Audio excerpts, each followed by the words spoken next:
नमस्कार दोस्तों, मैं विमलेश गौतम और आप देखें ट्रिपल बी ओवरसीज।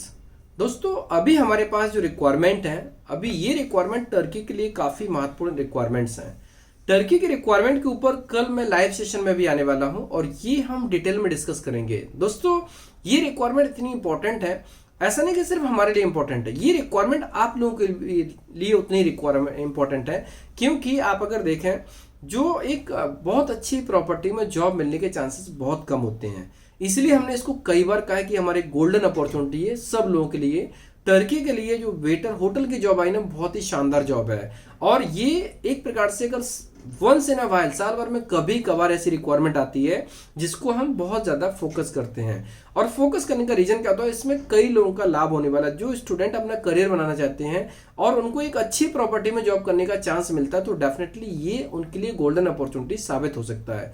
सो जो लोग भी इंटरेस्टेड हैं, डेफिनेटली वो कल के लाइव सेशन को ज्वाइन करें और जो उसमें स्कोप दिया जाएगा, जो हमने प्लानिंग किया टर्की के लिए जो वैकेंसीज हैं, उनकी डिटेल इन्फॉर्मेशन ले सकते हैं। और ये अभी इतना इंपॉर्टेंट क्यों है, क्योंकि इसमें से प्रोसेस आगे शुरू हो चुकी है, इंटरव्यू चालू हो चुके हैं और जिनका सिलेक्शन होता जा रहा है उनका डॉक्यूमेंटेशन तैयार करके वीजा सबमिशन शुरू हो गया है। तो अभी ये मान लीजिए ये हाई टाइम है और हमारे पास में टर्की की रिक्वायरमेंट अभी मुश्किल से 15-20 दिन और रुकेगी। उसके बाद में ये प्रोजेक्ट कंप्लीट हो जाएगा।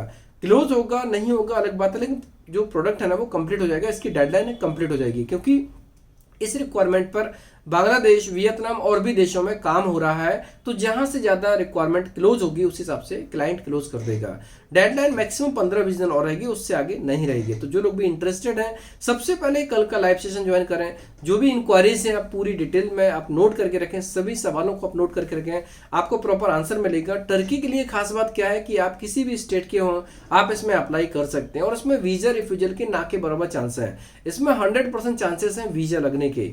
और ये मान लीजिए प्रोसेस काफी फास्ट है। लगभग जो अभी प्रोसेस होगी उसको फरवरी के अंदर प्रोसेस कंप्लीट होने के चांस और मार्च में फ्लाई होने के चांसेस हैं। फरवरी मार्च के अंदर पूरा प्रोसेस कंप्लीट हो जाएगा जो अभी फाइलिंग पुट करते हैं। तो रिक्वायरमेंट काफी अच्छी है और खास तौर से इसमें इंटरव्यू क्वालिफाई करने के लिए हम लोग ट्रेनिंग देते हैं, गाइडेंस देते हैं और उस ट्रेनिंग गाइडेंस का काफी असर पड़ता है। कोई भी कैंडिडेट इसमें सेलेक्ट हो सकता है, क्योंकि ये रिक्वायरमेंट बहुत ही शानदार है और हमारा सपोर्ट इसमें रहेगा कि वीजा रेशियो जो हम कमिट कर रहे हैं, जो हम अनाउंसमेंट कर रहे हैं, वो होना चाहिए और इसके ऊपर हम लोग पूरी कोशिश करते हैं।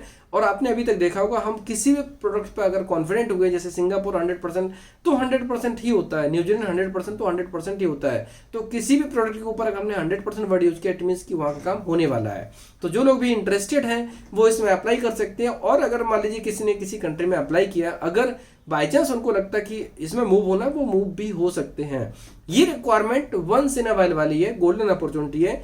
ऐसी रिक्वायरमेंट बार बार नहीं आती है। अगर आप कंस्ट्रक्शन वर्कर की बात करते हैं, ट्रेड प्रोफाइल्स में आप सैलरी कैलकुलेशन करेंगे तो वैसी सैलरी आपको गल्फ में और बाकी कंट्रीज में नहीं मिल सकती है। इवन वैसी सैलरी आपको सर्बिया, रोमानिया में भी नहीं मिल सकती है जो सैलरी टर्की में मिलने वाली है। तो इसलिए जो लोग भी ट्रेड प्रोफाइल से हो, कंस्ट्रक्शन वर्कर प्रोफाइल से हो या फिर होटल लाइन से हो, वो इसमें अप्लाई कर सकते हैं। और ये गोल्डन अपॉर्चुनिटी डेफिनेटली उनके करियर में बहुत इंपॉर्टेंट रहेगी, क्योंकि इस टाइप की रिक्वायरमेंट, इस टाइप की सैलरी, इस टाइप की इनकम, इस टाइप की अपॉर्चुनिटी आपको और भी देशों में नहीं मिल सकती है। कई लोग इसमें कैलकुलेशन कर सकते हैं कि नहीं यूरोप में है लेकिन इसमें एक्सपेंस हो सकता है थोड़ा ज़्यादा लगे, लेकिन आप अगर कैलकुलेशन करेंगे सर्बिया, अल्बानिया, रोमानिया, इन कंट्रीज को देखेंगे या गल्फ कंट्री को देखते हैं या फिर आप मालदीव, मॉरिशस, इन कंट्री को देखते हैं या फिर वर्क परमिट में सिंगापुर को देखते हैं, इन सभी को अगर कैलकुलेट करेंगे तो आपको टर्की की सैलरी काफ़ी अच्छी लगेगी। टर्की की जो रिक्वायरमेंट है आपको अपने आप समझ में जाएगी कि टर्की की रिक्वायरमेंट क्यों इंपॉर्टेंट है। टर्की में जो सैलरी है, खास तौर से इसमें फूड एकोमोडेशन भी कंपनी दे रही है। एकोमोडेशन जनरली कम कंट्रीज देती हैं और यहाँ पर आपको एकोमोडेशन भी कंपनी दे रही है, एकोमोडेशन भी देती है और फूड भी दे रही है। एकोमोडेशन लगभग सब देते हैं लेकिन फूड नहीं देते हैं। अब फूड नहीं देते हैं तो फूड के ऊपर भी एक्सपेंस होता है, तो यहाँ पर आपको फूड एकोमोडेशन दोनों है, आपका अलग से कोई खर्चा नहीं है। तो ये मान लीजिए कि आप किसी भी कंट्री के साथ में कैलकुलेशंस करेंगे तो आपको ये बेटर समझ में आएगा। जब आप कैलकुलेशंस करेंगे, कंपेयर करेंगे, तब आपको समझ में आएगा कि इसका वेटेज क्या रहेगा। इसलिए हम लोग इसमें इतना एम्फेसाइज कर रहे हैं, इतना फोकस कर रहे हैं, क्योंकि रिक्वायरमेंट सच में ऐसी है जो हमारे पास में इससे पहले बहुत कम ऐसी रिक्वायरमेंट्स आई हैं जिनके ऊपर हम बहुत ज़्यादा फोकस्ड हुए हैं। अभी इस रिक्वायरमेंट पे फोकस्ड क्यों, क्योंकि हम चाहते हैं कि ये प्रोजेक्ट हमारे पास में आया तो हम इसमें मैक्सिमम लोगों का लाभ कर सके। जितने लोग इसमें जाएंगे उतने ही लोगों का लाभ होगा और टर्की एक यूरोपियन कंट्री है। वैसे टर्की दोनों भाग में आती है, एशिया यूरोप दोनों में आती है। यहाँ का कल्चर यूरोपियन कल्चर, जैसे रशिया की बात करते हैं तो रशिया एशिया में और यूरोप में दोनों में आती है। तो ये मान लीजिए जो बॉर्डर कंट्रीज हैं वो सभी इस टाइप की कि दोनों देशों में आती हैं। तो इनका जो कल्चर होता है वो कंप्लीटली यूरोप के हिसाब से होता है। और अगर आपने एक बार अपना एनवायरनमेंट चेंज किया, आपने अपना कल्चर चेंज किया, तो आपके अंदर वो चीज़ें डेवलप हो जाती हैं कि आप शेंगन एरिया में आराम से मूव कर सकते हैं। हम भी हेल्प कर सकते हैं, आप खुद के प्रयास से भी कर सकते हैं। तो कोई भी मेल फीमेल प्रोफाइल के हिसाब से कंस्ट्रक्शन वर्कर में फीमेल अप्लाई नहीं कर पाएंगे, बाकी प्रोफाइल्स में मेल फीमेल दोनों अप्लाई कर सकते हैं। क्राइटेरिया में आते हैं मेल फीमेल, एज लिमिट 20 साल से लेकर 40 साल के बीच में, medically fit, physical fit, passport में 18 महीने की वैलिडिटी होना चाहिए, इस प्रोफाइल में एलिजिबल होना चाहिए, और होटल लाइन में बेसिक इंग्लिश आना चाहिए और एक्सीलेंट इंग्लिश आना चाहिए। प्रोफाइल टू प्रोफाइल डिफर करता है। और कंस्ट्रक्शन लाइन में उनको अपने फील्ड का नॉलेज होना चाहिए और इंग्लिश बेसिक पढ़ना लिखना आना चाहिए।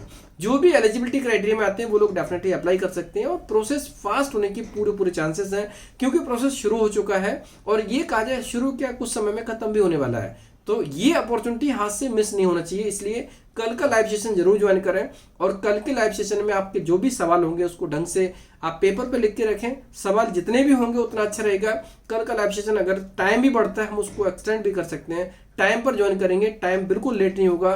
10 PM तो 10 PM आपको ज्वाइन करना होगा, लेकिन सवाल नोट करके लाएं। और मैं आपसे ये रिक्वेस्ट करूंगा कि आप टाइम पर ज्वाइन करेंगे तो आपको क्वेश्चन रिपीट करने की जरूरत नहीं पड़ेगी। सभी सवाल नोट करके रखें। शायद आपके सवाल ऐसे भी हो सकते हैं जो दूसरे लोगों को भी हेल्प कर सकते हैं, या फिर दूसरे लोगों के सवाल आपको भी हेल्प कर सकते हैं। इसलिए सवाल नोट करके रखें। कल का लाइव सेशन जरूर ज्वाइन करें। दोस्तों ये वीडियो कैसा लगा, पसंद है तो लाइक कीजिए, कमेंट्स कीजिए, शेयर कीजिए। हमारे वीडियोस को लगातार देखने के लिए चैनल को सब्सक्राइब कीजिए, घंटी वाला ऑप्शन जरूर दबाएं, जिससे कि आपको आने वाले सारे वीडियोस के नोटिफिकेशन सबसे पहले मिलेंगे। धन्यवाद।